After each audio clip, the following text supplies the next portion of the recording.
Hi, everyone. The topic that I chose to study was the Hispanic dropout rate in Denver Public Schools. The title for my capstone project is Reducing Hispanic Dropout Rates in Denver Public Schools Through Connection with Hispanic Cultures. I put together a spoken word piece. I hope you guys enjoy it. On the next slide.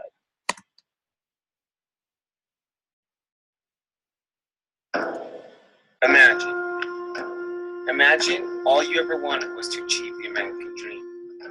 Ever since you can remember, you aspired to be a lawyer, a doctor, a teacher, or an entrepreneur. You were always told you can be anything in the world as long as you work hard and dream big. That your parents did not sacrifice or go without just to make sure you had access to the best education.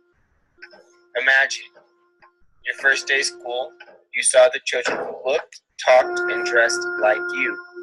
That you had teachers, principals, counselors, and tutors that were the same skin tone as you.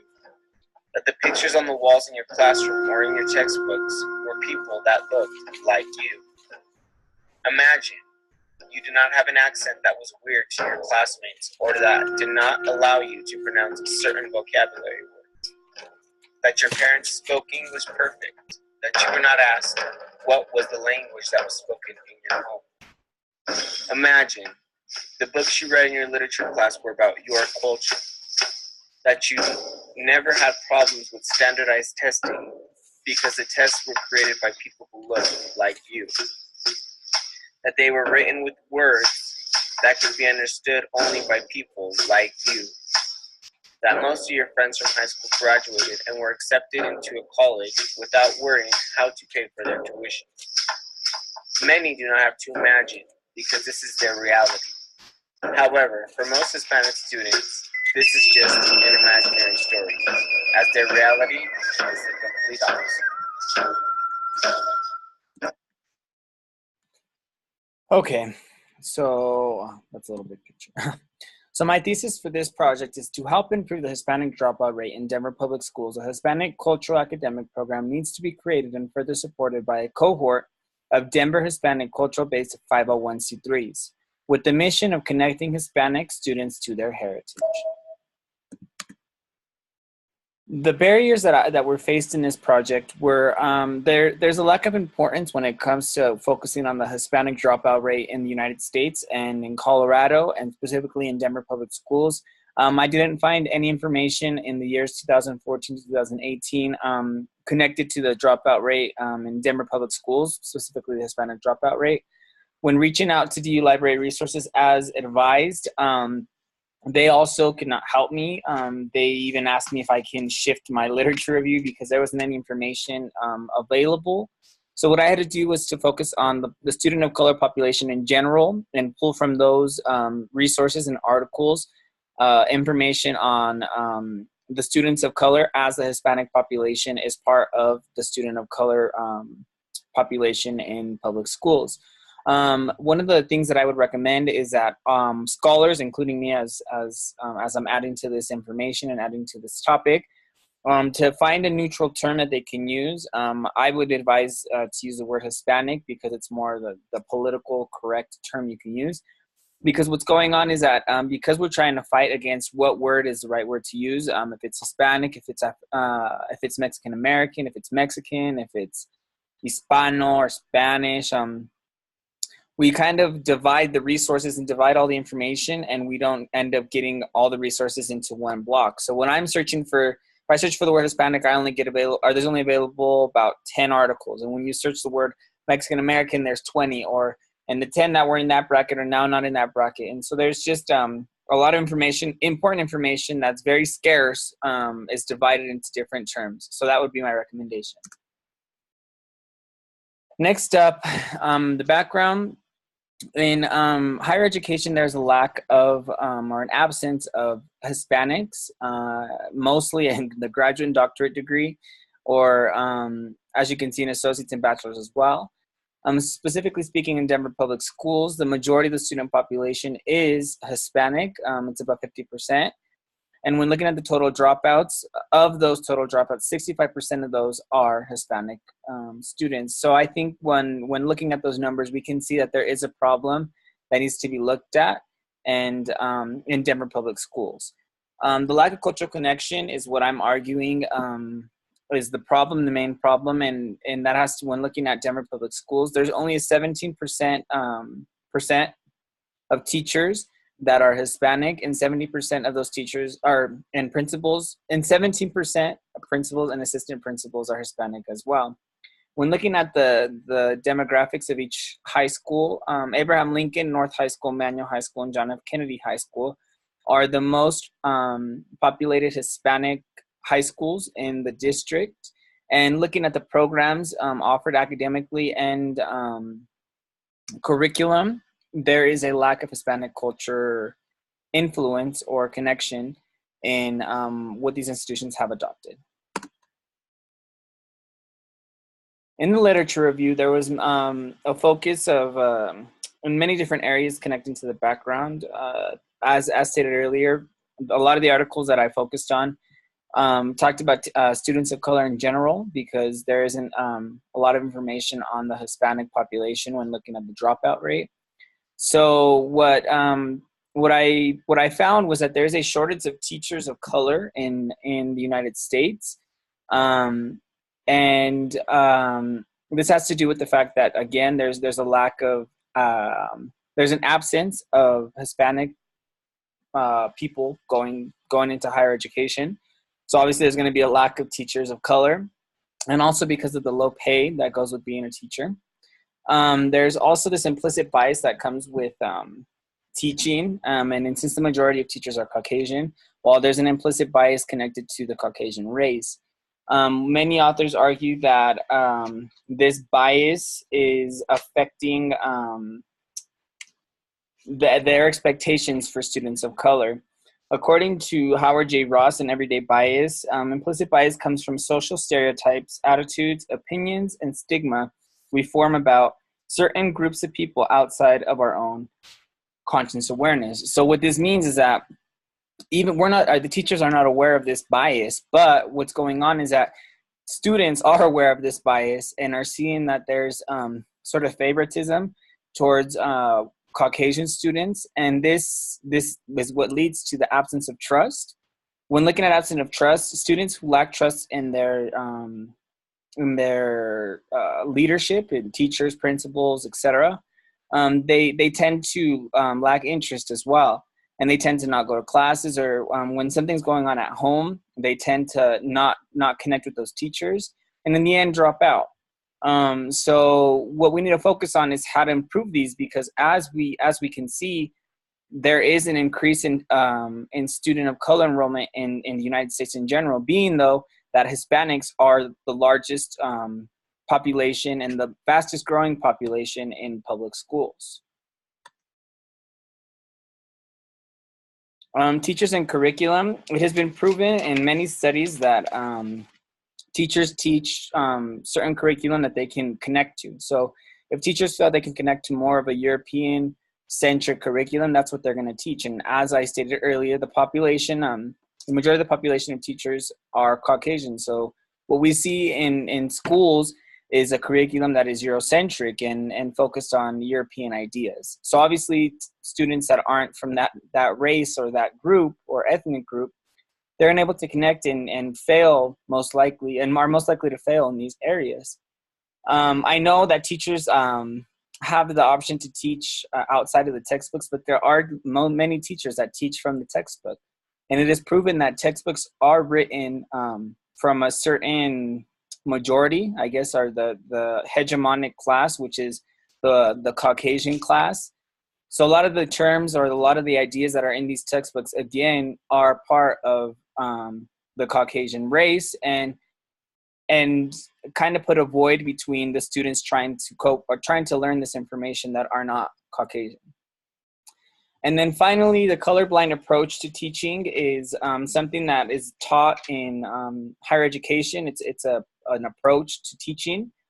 And what happens is that these teachers that aren't part of the color, or the student, or not the student of color, the teachers that aren't part of the marginalized community in the United States have access to I guess higher education and want to help out, I guess help students of color. And when they go in, they decide to use this colorblind approach because they don't know how to focus or understand on racial issues that are happening in the community. So what they say is, no, I would rather not touch on that subject because I don't want to be criticized for not knowing how to look at these topics or be criticized as racist. What they aren't seeing is that there's a bigger problem when this comes into text because first off, students feel like they are excluded from curriculum because the issues that are connected to them aren't being covered. And second, there's this disconnect between teacher and student, but also between student and student because students aren't being given the tools to be able to discuss these topics that are happening in society with their peers. I mean, how can you discuss racism or how can you discuss politics around the Trump administration and immigration when your teachers aren't teaching this in the schools? Obviously, when you come up to a student, you're like, hey, did you see what happened on the news about your community, or are your parents Mexican? Are they going to be deported? If those topics aren't covered on a normal basis, students obviously feel that tension or that hostility. Oh, sorry.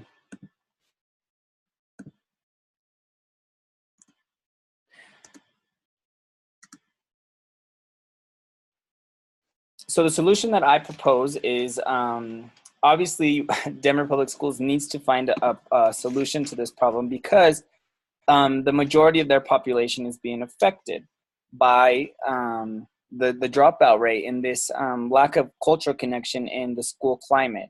So the solution I propose is a cohort of Denver Hispanic-based 501c3s, including the Chicano Humanities and Arts Council, Fiesta Colorado Incorporated, Museo de las Americas, and Su Teatro. All four of these organizations are funded by Scientific Cultural Facilities and District, which is a state funding art organization. Not organization, it's an institution that funds other art organizations that pulls from the tax dollars of Colorado people, the citizens of Colorado. And with this Hispanic-based cohort, Hispanic students will be able to connect with the music, language, costumes, names, colors, history, and culture on a more personal level. In order to become part of this cohort, there's a lot of guidelines that SCFD proposes, but one of the things that all these organizations have in common is that they've all been funded by SCFD for more than 5 years. They've been established legal 501c3 for over 10 years. Two of the four organizations have been around for 40 years, and two of the four organizations have been around for 20 years. They all have Hispanic staff, and they all serve the Latino population with their missions. The program that's going to be offered is an educational outreach program focused on art and culture. It'll be a 2-season series, beginning with the spring season and ending with the fall season, or vice versa, depending how they want to contract the program. The first off, it'll be a spring performing arts season, which will be similar to Shakespeare in the Park that's already performed by Denver Center for the Performing Arts. This is a pop-up show in the parking lot after they are students are broken out into breakout sessions with interactive workshops, and they focus on learning and discussing the topics that were presented in the presentation.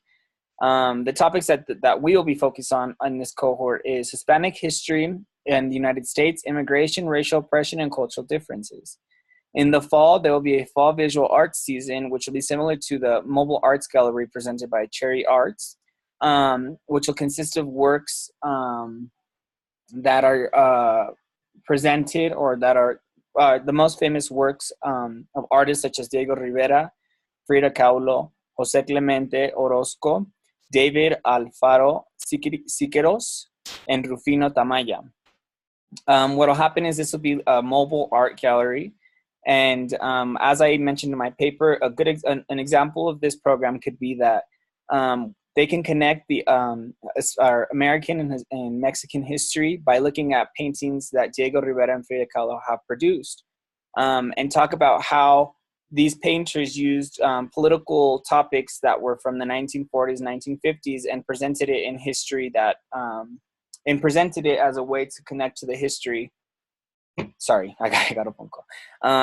That's happening in current day because those issues are still very, very, very available.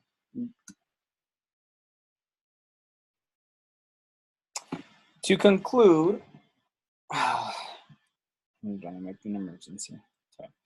To conclude, when looking at these things, the problems that I discussed in this project, they can't be fixed in a short-term range. So what I'm proposing is that Denver Public Schools leans on this cohort as an external provider because the Denver Public Schools, as discussed, doesn't have these sources or resources to help diversify their school climate. So what I'm proposing is that they lean on this organization, these organizations, because they are led by Hispanics and provide access to Hispanic culture through the educational programs that they already offer. Teaching diversity is very difficult, and this is why DPS needs to lean on the cohort as they will provide a climate connection to the Hispanic culture as an external provider. I already repeated that. So I guess what I'm wanting to say in conclusion is that this is what this is how students are going to be able to get to graduation and get to higher education, because once they feel connected to the curriculum or connected to their school climate, they're most likely able to stay in school and most likely to succeed in academics. Now, how is this going to connect with my professional field? Well, currently I'm a professional folklorico dancer with the world famous Ballet Folklorico de Mexico. Recently, I was offered a solo, which is the deer dance. It's the most prestigious solo in the ballet company. And this is interesting because I was brought out. I was, I guess, shaped from Fiesta Colorado Dance Company that's been around for over 40 years.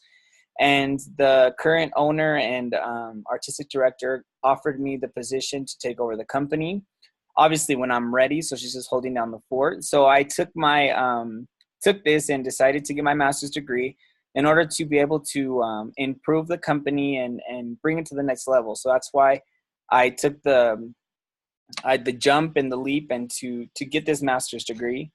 Which I learned how to do grant writing, which I learned how to do budgeting, which I learned how to do marketing, and all sorts of things. And this final project with studying Denver, which is where the company is located, it all helped me in the end. And right now I'm obviously going to focus on being a professional dancer because the dancer's career is very, very short. I want to enjoy this to the fullest. We're going to be on tour in this fall. We're going to be visiting more than 50 cities in the United States. So I will go ahead and pass that to Dr. D so we can keep in touch. And maybe I'll be in one of your cities and you guys can come see the company and see us live in performance and live this experience that I am fortunate to live every day here in Mexico City. Thanks so much for your guys' time. Thanks for being such an awesome class. And I hope we learned a lot from each other. Adios.